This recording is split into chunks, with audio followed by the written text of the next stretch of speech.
afraid? No? Be very afraid. Why? I love Prince. Welcome to another podcast edition of the Daily Dime Podcast. I am one of your hosts. I am Seven. And we have the beautiful and pleasant, Thank you. Gorgeous. Give me some words to Ooh. describe her, Javier. Please. Hurry while I find the soundbite for tapping along. Where are you at? There you go. She's tapping along. Lovely. I'll take lovely. Yes, lovely. Hello. And we have another special guest here. We have Ashley. Hi, Ashley. You know, we were going to talk about one thing, and I just felt the spirit. Mm-hmm. I'm a preacher's kid, so I can feel the spirit if I want to, even though I have, anti-church. But listen, I invited Javier to talk about being a social worker. Right. But I think I'm more interested in him talking about being a medium. Now, can you levitate this table? Like, what can you do for us? I cannot do that. No? What is a medium? Oh no. A medium? I mean,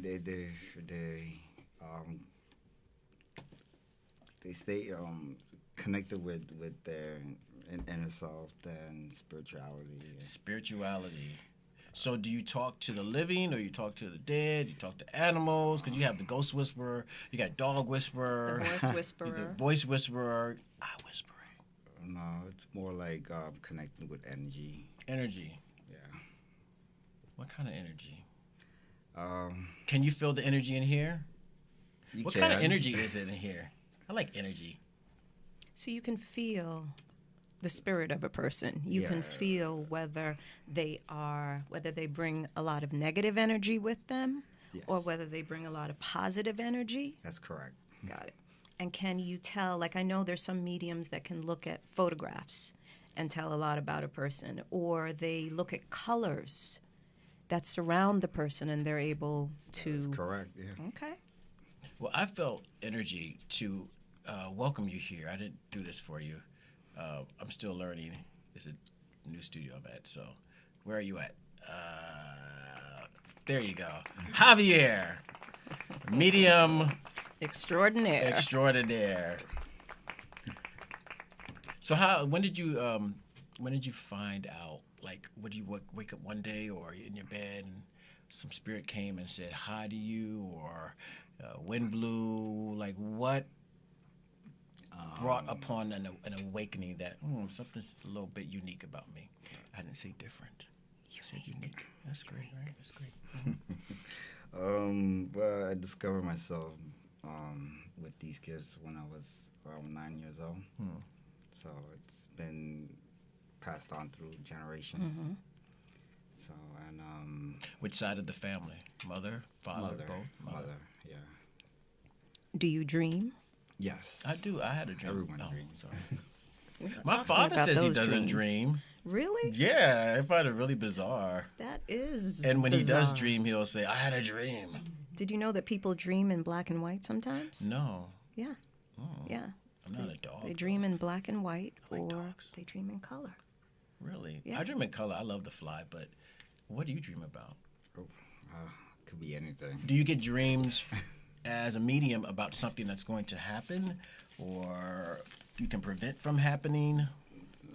People have witnessed something like that, yeah, and talked about dreams that could happen in the near future. And then there's some that are people dream about the past. What do you dream about? I don't know, it just comes to me. So I remember you saying that one time you said, "Oh, I dreamt about a wedding," and yeah. you said, "What does a wedding represent?" Usually it's death. Death. Yeah. If you dream with the bride with the full white gown, then that's usually death. Never had that dream, and I pray I never have it. What about, like, I've had dreams of my teeth falling out, and I know that means Death. death. Really? And usually after I have that dream, like I don't know about you, but sometimes I wake up after a dream and I say to myself, okay, that dream meant something. So I've had dreams with, my teeth falling out, and I went to my mother and I said, well, what does that mean? And she said, that means someone's going to die. Yeah. And it's happened. Or when it's decaying. I just thought I needed to brush my teeth.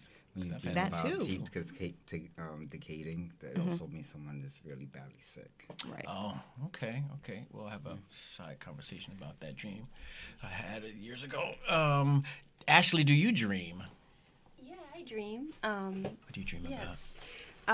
One dream that keeps coming to my mind, when I was in college, my last year, I was really stressed out during that last month. And when you're young, you stress out over the most stupidest stuff. So just stressing out about graduating and work and all that stuff. And then one night I had a dream that I was swept up in a tornado. And initially, I remember feeling very scared in the dream. But then, as soon as I got swept up and I was in the center of the tornado, I felt so at peace, and it felt like so much fun, like being on a roller coaster. It's like you're okay, and this can be fun. So that's probably the most memorable dream. Does that mean anything as a medium? It does, and it's funny. I had the same dream, similar dream to that. Yeah, when it's like get scared, you feel the wind and everything. But once the tornado caught you, you're in the middle, and you feel safer in the middle of the tornado, and you're looking up, and you're like, yeah, it's really. So what does it mean? It could be that there's some type of ancestors or some type of protector that is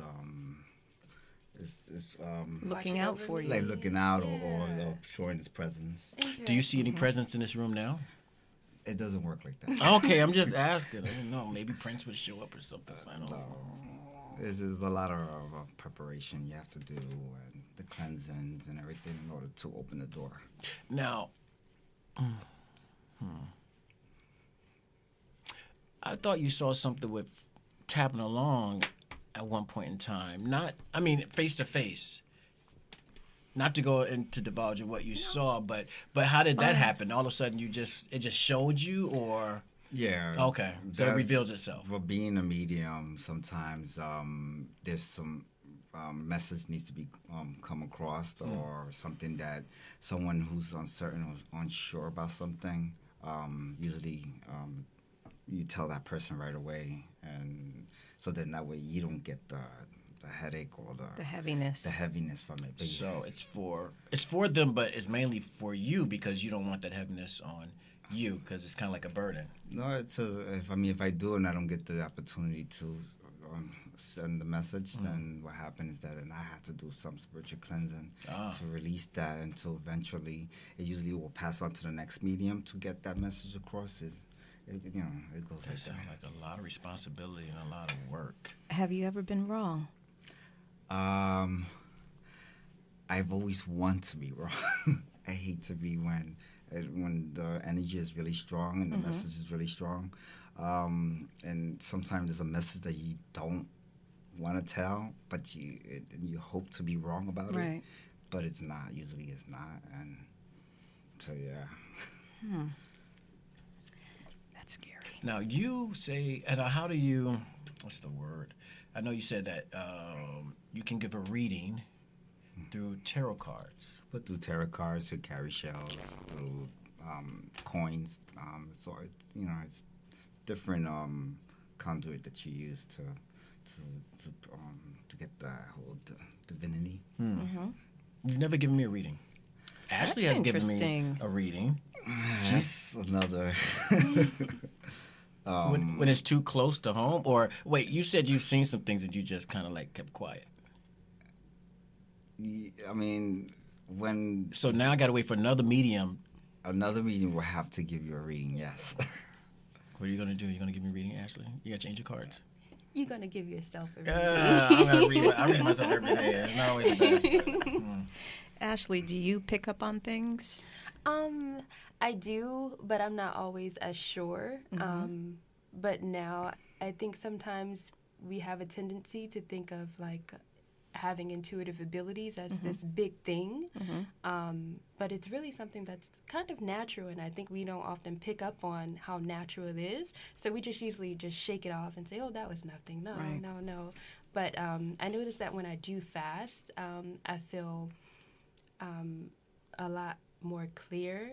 And it feels like the messages that are passed on to me, or if I get those little thoughts in my, not little thoughts, but thoughts in my head about a person, I'm usually more likely, to go to them and be like, okay, hey, just in case such and such and such. And it's usually responded to very well, like, oh, okay, I needed to hear that.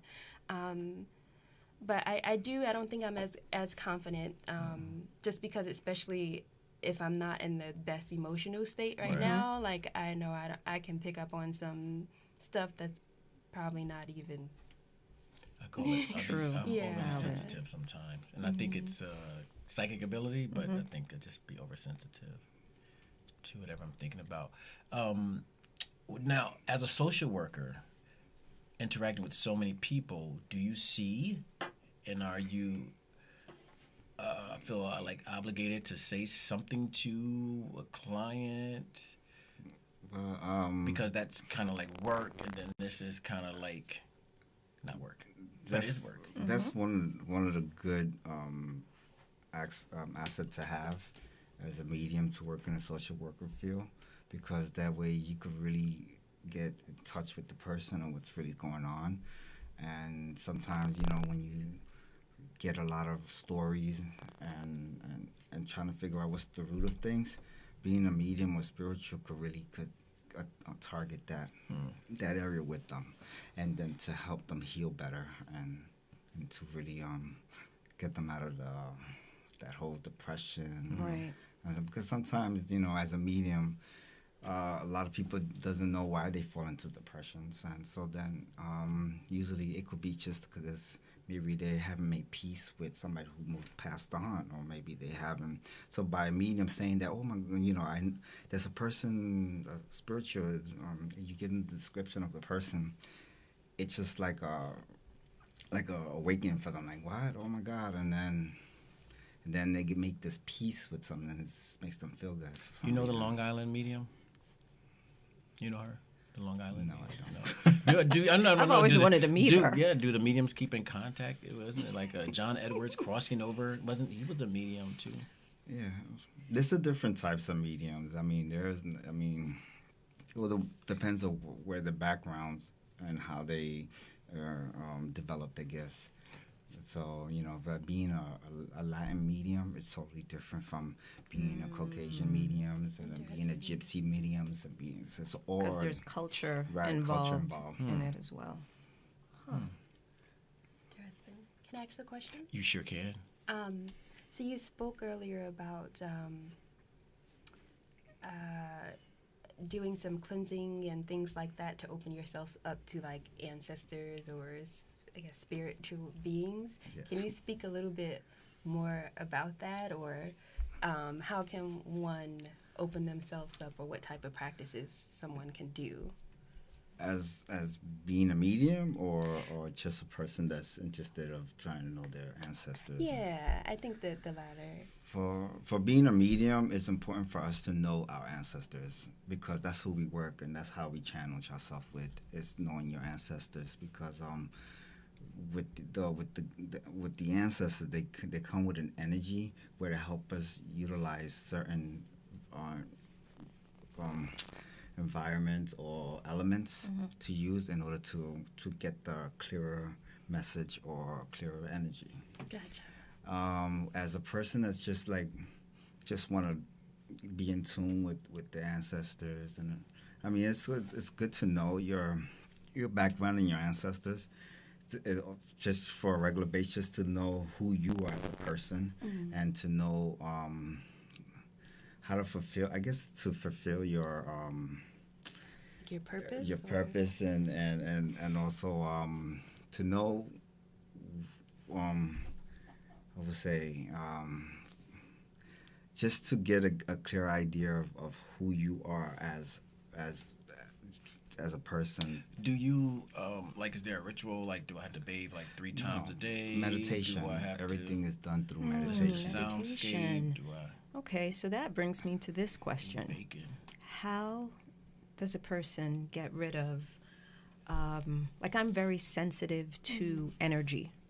And when negative energy is around me, it just, it throws me off completely. And how do I prevent that from happening? Like, whilst I'm in it, how do I keep myself balanced through it? Well, you can't stop that. That's there's no way of trying to stop any energy to flow, because energy is made to be moving or constantly. However, you said that you feel you're very sensitive, which means as a medium, I will tell you an empath. You feel everyone's emotion.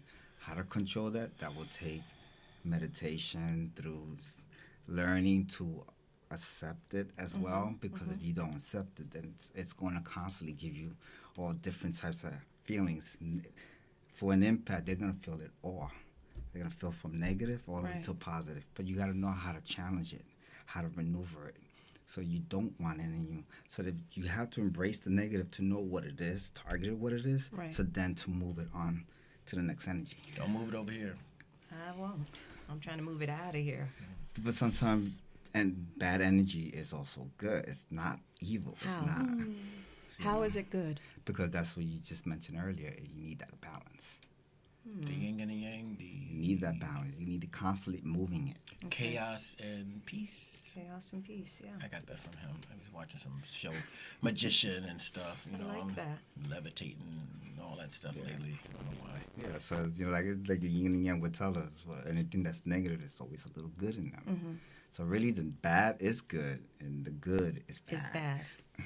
Yeah. It's kind of like to play Let Wicked. me reflect on that one for a moment. You got to see him play Wicked. It'll bring it together, because what you thought was wicked really wasn't. It wasn't wicked. I just gave away the plot. The whole story. We put too much focus and the energy on the word, and not actually the source.